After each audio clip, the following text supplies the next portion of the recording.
Fox Business Alert, the White House is asking Congress to raise the limits on BP's liability for the Gulf oil spill, and not just for the cleanup. The White House wants BP to bear the cost of lost wages and tourism.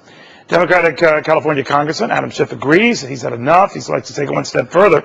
Never mind the Gulf spill, and it's still spilling. He wants to make sure the company or companies behind it keep paying. He really wants to raise the liability cap for firms involved in such disasters from $75 million to $10 billion. And he wants it to be retroactive. Those firms say such a move would be a disaster. The Congressman joining me right now. Congressman, they say you're changing the rules mid-game. Well, you know, this is something that's not unprecedented in terms of the environmental area. When we passed the Superfund laws, for example, we imposed liability on those not only who pollute in the future, pollute groundwater, pollute land, but also those who had committed the pollution in the past. So there is a precedent for doing this. And I think constitutionally the question is this a regulatory and a compensatory issue, or is it a punitive action? Clearly, where it's punitive, particularly where you're involved in the criminal law, there are real retroactivity problems.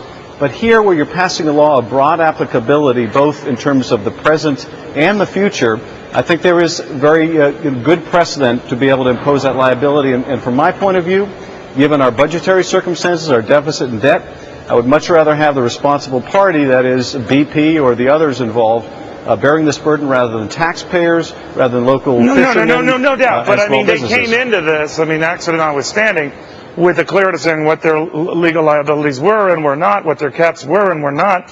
And that would be akin to an auto policy that is just ripped up on an individual and said, well, we're changing everything. These allowances we were going to give you, we're scratching that now because of the accident. Now, after that accident, you're perfectly within your right, as auto insurance firms are within their right, to hike your fees and all of the above. But you're grandfathering this and back timing this. So who's going to want to enter into any agreement with the government if you guys just rip up the rule book? Well, I think it's still going to be a very lucrative business for the oil companies, and I think we'll have plenty of takers, notwithstanding the fact that oil companies will have to be responsible for the losses they cause to others, as they should be. And this limit is, ridiculously low, 75 million, so it has to be changed. But I think, But no, there are a lot of folks, Congressman, who respectfully agree with you. There are a lot of people who respectfully agree with you. And I think we should be looking at this post the accident. But I think then to go back to the person or the groups that were responsible for the accident, say, those rules we had, we're going to change them now because we really don't like this thing. I mean, that is a slippery slope, Well, by that same policy, Neil, you have to say we should basically remove any liability we have in the Superfund laws. If you polluted the ground and polluted the groundwater, no. I'm saying they should pay. They should pay. You're absolutely right. They should pay for this and pay the lines cost of the disaffected businesses and all of it. You're quite right.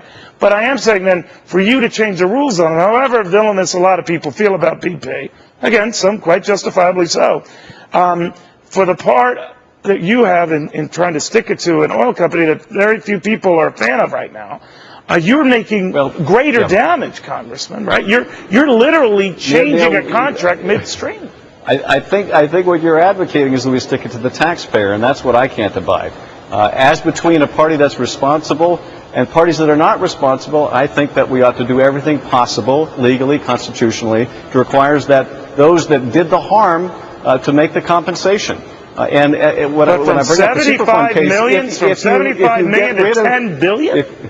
If you get rid of retroactivity in the environmental cleanup area, it means that anyone who paid to clean up the damage they did, as long as the damage they did was before we passed the Superfund law, gets a refund. I don't think that's good policy either. But let's split the difference then. If you're going from 75 million to 10 billion, that's a bit of a step up, right? Well, as a practical matter, BP and the other companies responsible are probably on the hook anyway. If you can show gross negligence, then you can go after them for these economic damages as well. Okay. But frankly, I would like to make it even more certain that this does not get hung on the taxpayer, doesn't add to our deficit and debt problems, and frankly that, the local fisher and the local tourists and the local small businesses get the help they need, and they don't get it from the federal government because we just don't have the resources. Congressman, thank you very much. Thank you. Well, nearly a week after the fast trading, fast sinking, and free falling, the Washington call